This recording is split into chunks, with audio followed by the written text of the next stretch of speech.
Boston College recap. I'm your host, John Serenitas, and I'm joined by my partner, Kevin Stone. Kevin, how are you this evening? Good, man. Long night, but a fun night. It was a long night, but a fun night.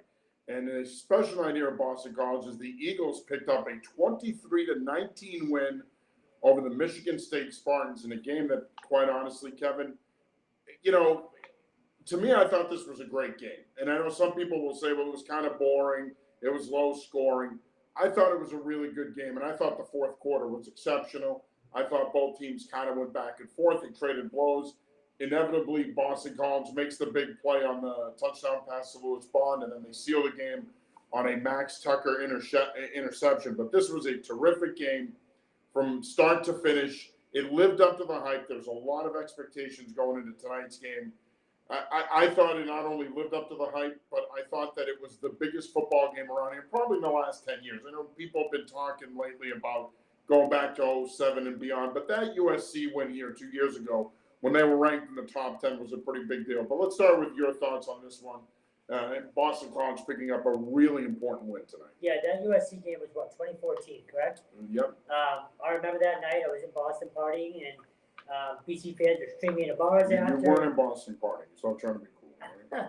We're old enough now, we don't need to be. No, but just to the point of, the last time people felt BC was a part of this kind of region. Keep going. I'm just going to keep talking. Part of this region in terms of just mattering. You know what I mean? Like, even being down on the field pregame, I came back up and said to you, it felt like Army-Navy last year at Gillette, or, a big Sunday night game at Gillette for the Patriots. The recruits, there was 87 recruits here. They were lined up from the home sideline on the 40. They went all the way around to the tunnel.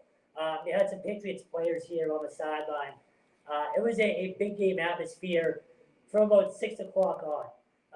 The student section was full, 40 minutes. I've never seen it that full. Never. Since that USC game, I was a spectator at that game. Yep. Came with my wife. Similar night. It was a cold, not cold, but a raw, rainy night. You mentioned the eerie similarities between. Yeah, but I haven't seen the student section that full probably since that night. I've covered this team for 6 years. I've never seen that. So you're right. It lived up to the hype and then some.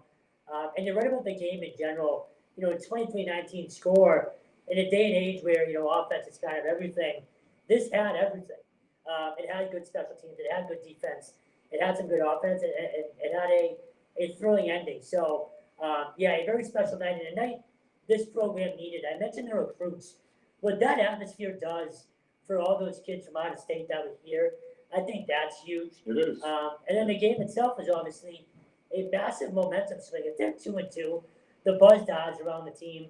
The local media probably stops showing up, or at least the extra local media that have been showing up. That's the most full I've ever seen the press box in 6 years as well. So this was a big night on so many levels, and then obviously to get the win in honor of Wells Crowther with his family in attendance. Honestly, not a perfect game, but a perfect night for Boston College. Yeah, no, I couldn't agree more. Obviously, the red bandana game, we know how special that is, honoring the legacy of Wells Crowther and what he did on 9/11 and who he was. And, of course, his mom, Alice, and his family was here tonight. They were on the screen at the start of the second quarter. We know how important this game has been the past 11 years for Boston College football and Boston College in general. And again, the school, the program, they do a tremendous job honoring Wells, his legacy. Of course, all the fans that came in tonight received a red bandana, so that's pretty cool. But, as far as the game itself, look, it wasn't pretty early on. You had some problems on special teams. There were turnovers by both teams. But, again, when you think about grinding out a win in these weather conditions, playing a quality opponent, you're not going to win pretty. And I asked O'Brien about that tonight. I said, these, when you factor in the weather conditions and the type of game it was, these are defining wins for a program, because if you could somehow win with the weather being a factor, playing a quality opponent, overcoming turnovers, if you could figure out a way to make a play in the fourth quarter and your defense steps up and makes a couple plays, that's usually the difference between winning and losing this kind of game. For Boston College tonight to win this game the way they did is huge, Kevin, because what it says is they can win tight games in the fourth quarter. They can win close games.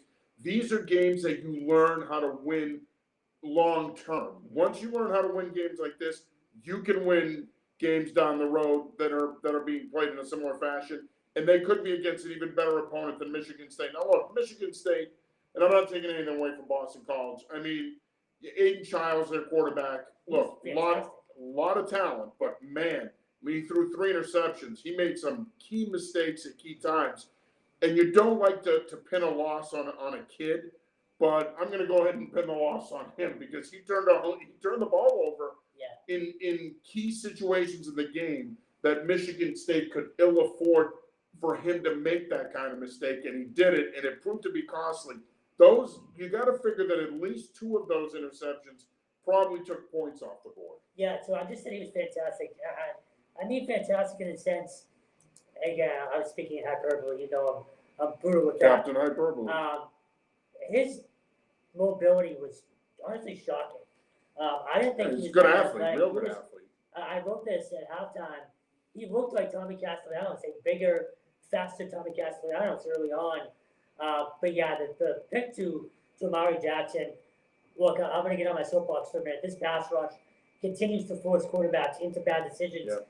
They are still the best unit that this team has. But the throw was brutal. The one to Max Tucker, I'm not sure why you're throwing deep there at that point, but I mean, they had gotten 3 straight chunk plays with him throwing it to the tight end Verling, who also transferred to Michigan State from Oregon State with him. At that point, you have enough time with the 3 timeouts that you don't need to get greedy there. Right. You can keep, I don't want to say dinking and dunking because, hey, I hate the term. They were chunk plays. They were chunk plays. They weren't dinking and dunking, but you didn't need to press there. If nothing else, throw it away, stop the clock, play the next down. Like, again, you had 3 timeouts. So, you know, I didn't understand his thought process there, but he played like a young quarterback tonight. But again, not to take anything away from Boston College, that pass rush you mentioned, Ezra Paula, they brought some pressure tonight. Look, I asked Ezra about this after the game, about the impact of Tim Lewis and playing in this defense and how him allowing them to play the way they've been playing, what it's meant to him in this defense. And he talked about the freedom within the scheme. And that freedom within the scheme proved to be valuable tonight because when this team needed their defense to step up and make a play, they did that. And again, that proved to be the difference in the game. The one thing I am still worried about with this defense, and I want to get your thoughts on it, is the middle of the field. It's being exposed a lot the last 2 weeks in particular. Is that just a young secondary for the most part and not the best linebacking core? I think your linebacking core is a little bit of an issue. Yeah. Obviously, you brought back some experience, but injuries have been a problem there.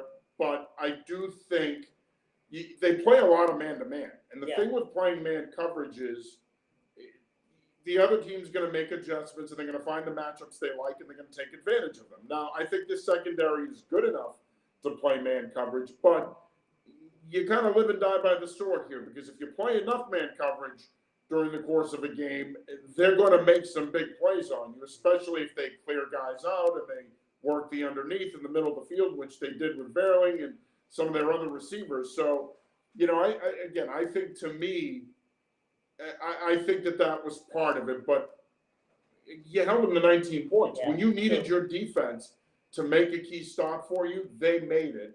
And ultimately that proved to be the difference. And again, you're going to need your defense to win you games down the stretch. They have learned tonight, I should say tonight, that they can do that. Yes, and then we also need to give credit to special teams. Yes, they've been bad. It's their biggest question on the team, I think, by far. You had Liam Connor punting tonight. He didn't have a good night. No, he did. The conditions got to him. He did drop the ball inside the 5 at one point, though. He did, but early on, he was giving them quality field position. You're getting nothing in the return game still, but you also had a kicker who had never kicked a field goal before. In these conditions, made a huge kick early on, and then obviously coming out of halftime to get that stick from Connor Davis and force that fumble. It's hard to criticize them, but we need to. Right. You know what I mean? Because it's unquestionably still the biggest question mark on this team. But you had some big plays from them tonight. And then one other guy I wanted to mention just before we get too far, ahead of Trishawn Ward. Yeah, I was just going to say, we'd be remiss if we didn't mention the running So, game. It was huge tonight. They rushed for 193 yards. He had 102, but the biggest thing to me, and this happened in Florida State when he made the mistake early, they kept going back to him. They ended up having a huge game that night. Yep. Same thing tonight. You as a coach, how many times have you uttered the word mental toughness? And he's the definition of it. His teammates trust him. Yep. He's a huge factor for this team, Yep. especially when he makes a mistake, because he keeps bouncing back and keeps producing. That's it. That's a Bill O'Brien coach team. Yep. That's the coaching staff believing in you. I'm not sure that happens under some of the previous coaches here, so he deserves a ton of credit. And then while we're talking about the offense, look, Tommy Castellanos, I've said this God knows how many times now. I still believe in my heart of hearts, Christian James is a better passer. Does that mean that Tommy Castellanos is not the guy? No. And I think that final drive tonight sort of cemented something for Tommy. And the fact that that's a big boy ballsy drive. Yes, they ran the ball a good amount. He might have even underthrown Lewis Bond on that last play, and he even said it post game. He's going to get yelled at in film for making that throw. Yeah. But for him to do what he did in that situation, national television, he deserves a lot of credit. I've been very critical of him as a passer. That's a big boy ballsy drive tonight, and you have to give that to him. Hopefully that's a springboard for him as well. You got to remember, this is only his second full year as a Division I quarterback. So, again, for him in that spot, I give him a ton of credit for stepping up and making the plays when he needed to. Yeah, and his line wasn't pretty. 10 of No. 16, 140 yards. He had the one touchdown pass. It was a 42-yard touchdown pass to Lewis Bond. But we finally got to see more out of Lewis Bond. He had kind of been persona non grata through 3 weeks, but he was 6 catches, 100 yards. And O'Brien said we have to throw it to him. Touchdown. Yeah. He was open all Well, night. he said he was open all night.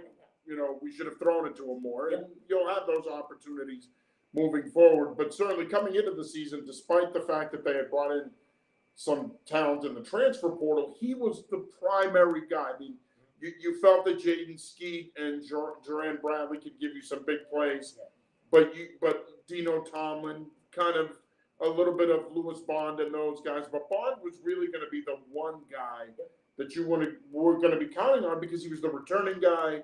He was kind of a glue guy after Hafley left. He was one of the guys that kept the team together, him, Donovan Ezaraku. But make no mistake about it, you need your key players to make key plays in big games. Those guys stepped up and made those plays. And again, Castellanos' stat line is not impressive, but when you needed him to make plays tonight, specifically at the end of the game, he made the biggest play of the game. And again, that proved to be the difference, and then Max Tucker seals it with the interception. Now, moving forward, obviously, look, this is a big win for this program, and I said this to somebody while we were waiting for Donovan to come in and speak with us. If you had asked Boston College fans at the beginning of the season that after 4 weeks, if this team was 3-1, would you take it? I would say yes all day because realistically, I didn't think they were going to start 4-0, but 3-1 to me was best case scenario. They're 3-1, and now when you look at the rest of the schedule, Kevin, it lays out pretty nicely for them. You're going to have tough games down the road against Syracuse and Pitt. And at Virginia Tech. And at Virginia Tech, but Virginia Tech is not what they were. True. But to your point, right, but to your point, it's still tough to play in Blacksburg. Yep. So those are probably their 3 toughest games left. But then you have Western Kentucky coming into town next week. They go to Virginia. I think when you look at this schedule the rest of the way, and I know that you got to be careful with forecasting wins and losses, and we tend to get a little excited about our college programs around here. We admit it. He's always bullish on BC, thus the hat. I tend to be bullish on UConn. UMass shall remain And they won. nameless, but they won today, so that's all that counts. But again, when you look at the rest of the schedule now, it sets up for them to win 8 or 9 games and get a quality bowl bid, possibly more than that. I mean, the ACC is wide open. Clemson looked good today in a win over NC State, but they could be playing for a lot more than just a quality bowl bid. If they take care of their business, they could end up playing for an ACC title and a possible spot in the college football playoff. At this point, if 8 wins isn't the bar for this team, it's let me rephrase. there is no excuse now not to win 8 games, I don't think. And yes, there are some tough games on this schedule, but you have dealt with arguably the 3 hardest opponents that you were going to have: Michigan State, Florida State, Missouri.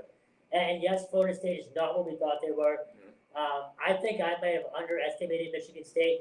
I thought they were better than we originally thought tonight. I wasn't that impressed with No? them. No, I think Their defense was coming awesome. in, they were 3-0, but 2 of their 3 wins were against Florida Atlantic, who UConn pasted tonight 48-17. Yep. And their other win was a 40-0 win last week against Prairie View A&M. Do you know where Prairie View A&M is? No, Neither do I. So my point, and I sleep and drink football 24/7, 365. So if I don't know where it is, I mean, look, again, a very good program playing in arguably one of the top 2 conferences in the country, SEC, Big Ten. Yep. But at the end of the day, and I said this to our good buddy downtown Nino Brown, as I like to call him tonight, what's going to happen in the Big Ten is you're going to have the elites, and then you're going to have the second-class citizens. And I think Michigan State looks more like a second-class citizen now than they do an elite program. I think, to me, the elites are going to be Oregon, moving forward. Oregon, Ohio State, Michigan, Penn State, possibly USC, and then it's going to be everybody else. Yeah. So I don't think Jonathan Smith is a good coach, and I think they're going to be competitive. But to me, I think that tonight, even though they had a nice win over Maryland coming into this game, I think to me tonight they're inexperienced. They look like a team playing for a first-year coach, whereas Boston College is playing for a first-year coach as well. But I think the difference is they are a little bit more experienced. They have a little bit more senior leadership, and I think that ultimately proved to be part of the difference. It wasn't the entire difference. So fair, but out of the original 4 games that we talked about, this was one of those key, kind of marquee big game opponents. Yeah. But to go to But not to cut you off, but I think we all agreed that if they were going to beat one of the 3 marquee opponents, it was going to be them, right? I think we all thought that winning in Tallahassee is a big ask. Yeah. Winning at Missouri is a big ask. But if they go 3-1, 2-2, that means they beat Michigan State here. So I'm not saying that, we knew they were going to beat them. We knew they were better. No, we didn't. No one believes that. But I think at the end of the day, this was probably one of those games that they could win. No, you're right. But just to go back to the original point and wrap that up, yes, you take 3-1 all day. You can make the argument they should be 4-0. You were up 14-3 last week. But this is, through 4 games, an ideal start for them. There's no question. Yeah, no. And just, we talked about the remaining schedule. Just looking ahead, I mean, you got Western Kentucky coming in here next week. They're 3-1. I mean, they'll be tested. That's an ACC network game, a noon kickoff. Stone loves the noon kickoffs. Love it. Now, they go to Virginia the week after that. Not Tony Elliott's done a pretty good job there. Virginia's 3-1. Then they go to Virginia Tech, who is 2-2, but like we said, Blacksburg's a tough place to play. And then Louisville comes here. That's a big game. Huge. That's a big game. So, and then you got Syracuse that comes into town. And then they go to SMU, who's 3-1, beat them in the Fenway Bowl, not easy. So, yes, and then you wrap up the season with North Carolina, Pitt, to end the season. I think, again, probably not as easy as we think because we're being a little bullish on this team. But I will say this. When you look at that schedule, at first glance, you should beat Western Kentucky. My opinion, you should beat Virginia. Yep. Virginia Tech, you should beat them. Even though it's tough to win in Blacksburg, I think you should beat them. Louisville, toss-up game. That could go either way. Syracuse, I think. Fran Brown's done a nice job there. That game could go either way. Okay? Then you go to Dallas. You got to play SMU in Dallas. That's a tough game. I'd say it's a toss-up. I think after today, when James Madison hung 70 on North Carolina, Bob Chesney, legend, Dean Kennedy, Situate's own Dean Kennedy calling the game of his life. What a job they did today. That's a winnable game. And then Pitt's 4-0. They're going to be tough. Pitt's 4-0, but that's a game. Thanksgiving weekend. They got to come up here. It's probably going to be a little bit on the chilly side, although they're from Pittsburgh. It's not like they're coming from the Caribbean, but that's going to be a battle. So when you look at that remaining schedule, at the very least, they should win 4 of those games. That brings you to 7-5 territory. We've been there, done that. They got to do better than that. Expectations need to be higher. There's no question. Especially after tonight, I think they will be higher. And they are higher. They've been higher. And the big reason I say that is I was at practice on Tuesday leading into this game. It was 2 hours of Bill O'Brien screaming at kids about fundamentals and details. This is an NFL program now. Ran and what's the Run. word? Run. Yeah, Ran. Run like an I NFL ran program. to Iraq. It is run like an NFL program now. And yes, their expectations are higher, not just on game day, but on a day-to-day basis. So yeah, the bar needs to be 8 wins, bare minimum. It does. Yeah, I mean, when you win a game like this tonight, you beat a quality opponent like this. Yep. You go toe-to-toe with Missouri last week. You beat Florida State. Granted, they're down, but you beat Florida State in Tallahassee to open the season. Yeah, the bar can't be 7-5. You've got to try to, not that they're not going to, obviously they're going to try to win the rest of the games on their schedule, but the expectation should be that this team wins 8 or 9 games. Yep. Anything less than that, if you're 7-5 again after a 3-1 start, yeah, it's disappointing. I wouldn't say failure. Yeah, that's fair. And the only reason I say that, Kevin, is because he is in his first year. I do think we have to take that into account. Yep. And as you know, and I know, a football season may only be a certain number of games, may only be 12 games, but it's a long season. It's a grind. A lot can happen during the course of the season. Injuries, performance, things change. A lot can change. But through a quarter of the season, if you're a Boston College football fan, you got to love what you see. I think that the program is heading in the right direction. And again, the goal this year should be, at least in my opinion, O'Brien and the staff and the kids obviously have much bigger goals than what I'm about to say. But for me, I think the goal this year should be, if you can win 8 games, let's say you end up in the Pinstripe Bowl or a mid to upper echelon bowl, that's a pretty good year for this program because you're going to have to build it if you wanted to get to a place where they're consistently competing for ACC titles in the 12-team playoff. Agreed. And again, I go back to the way this is ran on a day-to-day basis now. There is an expectation that you show up and act like a professional every single day. So if you're acting that way on a Monday or a Tuesday, on game day, you should expect to win every single time you touch the field. Yes. So at this point, 8 wins is bare minimum. Yeah, no, I agree. And I think that the bar has been set pretty high. And I think a win like tonight's is going to give this program more confidence, right? Like if they get into another tight game here in the coming weeks, hey, we know we can win this kind of game. We did it on a rainy night against a quality opponent on national television. We know we can win a tight game if we're in one. That matters. Anybody can win a game 45-0. It's can you win those close games where it's back and forth and one team has to make a play to change the tenor of the game. You want it to be your team. You want to make that game that game defining play that swings the game in your favor. They did that tonight, as we said to start the show. Proved to be the difference. Boston College with a big 23-19 win. They improved to 3-1 on the season, and as we said, Western Kentucky comes to town next Saturday for a noon kickoff. Should be a good game. Again, the Hilltoppers are 3-1. High octane offense. They throw the ball all over the lot. It should be fun. Kevin will be here for that. We'll also have Harvard Brown covered for you, as well as a couple of the other games. Dartmouth at Merrimack. Bunch of teams on a bye next week, but we'll still have plenty of college coverage for you. As always, stay tuned. Follow us on all our social media platforms. Make sure you check out our stuff on anyfootballjournal.com. And if you have not subscribed for the best college football coverage in New England, please do so. Go to anyfootballjournal.com. Go to the membership tab. That you can go right in, subscribe, put in your information. And for $2.99 a month, you get the best college football coverage in New England. That'll do it for this Boston College football recap. Again, Boston College 23, Michigan State 19. For Kevin Stone, I'm John Serenitas.